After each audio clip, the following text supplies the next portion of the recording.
Okay, so hello everyone, welcome back to the next video, and hopefully the video where we fix the last warning light on the Polo. So let's have a look and see what we're doing today.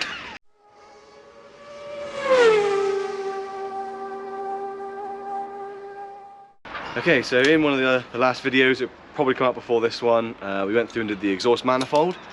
I have been out for a few drives in the car. The engine light has not come back on, so that seems to have fixed the issue. We did the manifold and the lambda sensor.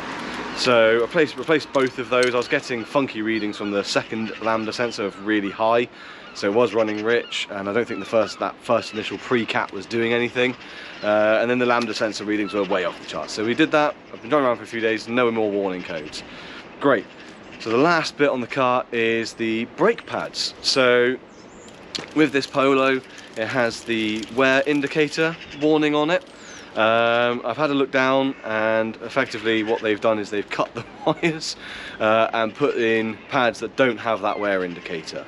They've then joined the wires together at the bottom by the looks of it where they cut them. So I guess it didn't turn the light on initially, and as they've separated, it's brought my light on. I've checked the brake pads, they're fine. I've then realised that there's this cable coming down, one to ABS, one down to this, and it's obviously cut off. So today we're going to be doing brake pads. So thankfully APD were on hand.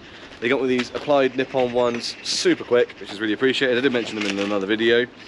And they do have the wear indicator plug on them. However, obviously I don't have that the male end to this on the car. So thankfully they're fairly easy to get. You just type in brake pad wear indicator plug, or 2-pin plug, VW, and it came up with this and the wire on the back. So we do actually have a new plug. So we're going to fit new brake pads. It's a fairly easy process on the Polo. We'll go through that and we'll show you how you fit new pads, and then we're going to go through and we're going to repair this plug and make sure we've got a nice fit on that one so that we can actually do it properly in the future. I had contemplated cutting this off and just joining the wires that are there to the wires that are here. I didn't like that. I'd rather wait a few more days, get a plug in, and now I can unplug and plug whenever I need to change the new pads. So yeah, let's crack on and get the job done. Okay, so here is our caliper with the brake pads, and as you can see there is no sensor that comes out the back here, and there is these two wires going to nothing. They are pretty mangled up and oxidized. They were just wrapped together. So unfortunately, yeah, I don't know why they didn't bother keeping the plug on this and just doing something with the plug to make the sensor work, etc. That way, if someone came back in the future and wanted to, you know, get the right pads, they could just take that off, well, you know, remove what they had done and plug it back in again. But I'm not sure why they didn't do that, and they just went with this method. But it is what it is, and we're living with it now. So we're going to get the new pads in, and we're going to get this soldered up. So we might solder the plug on first, just so we know it's there and it's working, and then we'll go through and change the brake pads.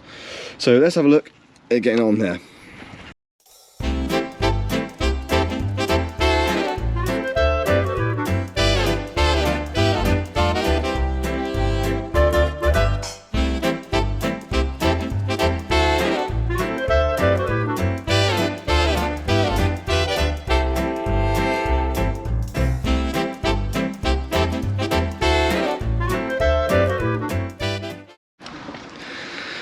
Okay, so we have our new plug on, and all we've done is splice into the wires here. We've staggered it, so the one's up here, one's down here.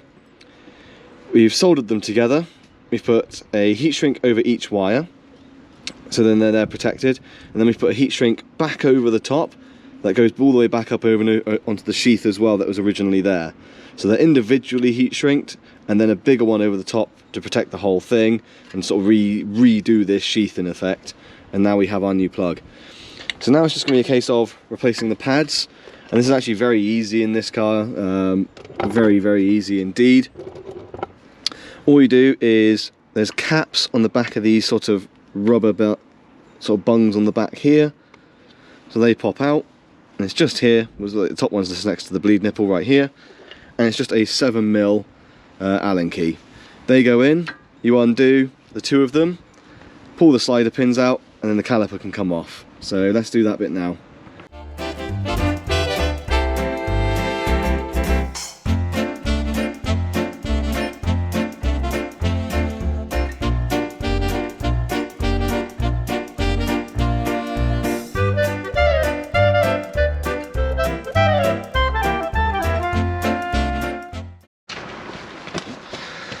Okay, yeah, so now that we've got those bungs out, so they are just these. So in theory, all you should need to do this, to change your pads over, is a 7mm Allen. Obviously I've got it on the ratchet, but you can use the old school method as well. Once these are undone, they don't always immediately just pop themselves out. So when they're in there, there's a little gap here. You can just feed a small flathead through and just gently guide it. That'll push it out the end and pull it out. So it's fairly easy to do.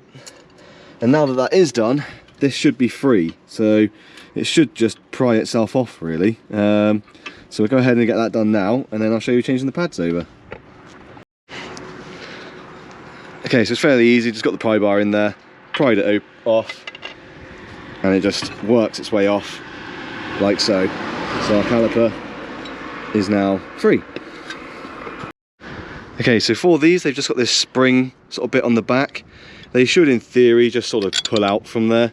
They shouldn't really be held in by much at all, to be honest. They should, like you say, just disconnect and out they come.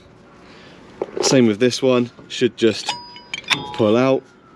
That looks like an old existing wire on there that's broken off. So that's always a good sign.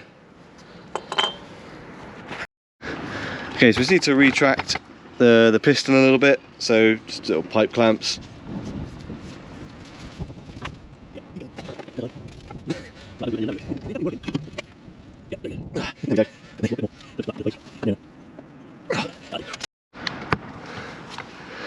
Okay, so we're going to get this pushed on into the piston now. Once that's pushed in, we'll do the other side, and then we'll get this all connected up again.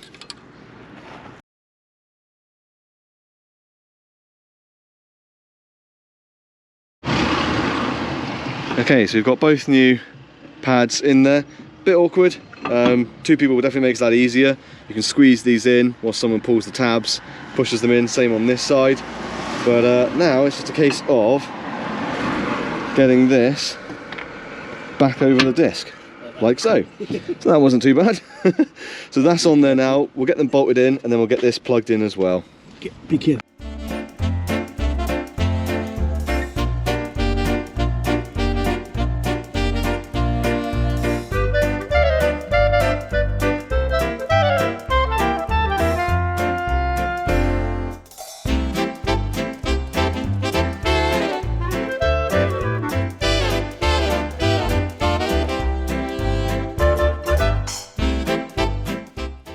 Okay, so that was that side done and tightened back up. I'm just going to do this side now. We'll probably just do it on a time lapse for the whole thing. We've gone through the process. It's exactly the same. It's just 2 7s. The sensor isn't on this side, it's only on one side. So this side we only have to worry about tackling the brake pads. They do all look somewhat new. These look quite a bit older, to be honest, but yeah, we're going to get these changed over now.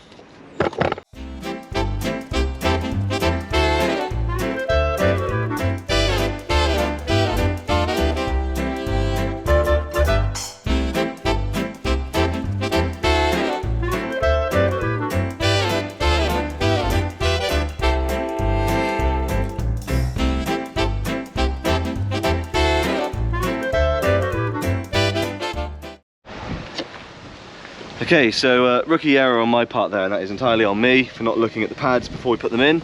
They are different on the back, the clips. So some of these sort of wider, bigger clips, some have the smaller. The smaller ones go on the outside, nearest to you, so when you put them in the nearest to you. The bigger one goes into the piston, so we had to quickly swap them over again there. So I put it on the other side, and it was only those that were left, and it was wobbly. I was like, that's not it, right? So yeah. That's my fault. Next bit is, where does the plug go once it's in? I think maybe it wasn't secured properly before, or it rusted out, or for whatever reason they obviously cut the wires and they cut the brake pads. So not entirely sure why they cut between them, but they did. But the plug, if I try and get the camera as best as I can into here, just sits on the back here. There's a little notch for it to sit in, and it sits in there nice and neatly, and we've just sort of cable tied the wire up to there as well, just to make it nice and tidy. So that's kind of it really for changing brake pads on the Polo. Relatively easy, unless you don't make this mistake. You know, it's pretty bog standard. It's a 7mm Allen key and a couple of other little bits and pieces, something to sort of squeeze that piston back. You could use a bar and just sort of squeeze it. We use obviously the pipe pliers there. So yeah, it's pretty easy, so hopefully that helps a few people out, especially sort of the state we're in at the moment. If you can do little jobs like this yourself and make sure you're safe, that's great. It's good to pump the brakes a few times before you start using them, and I might give them a quick bleed as well, but other than that, yeah, that's how you change the brake pads.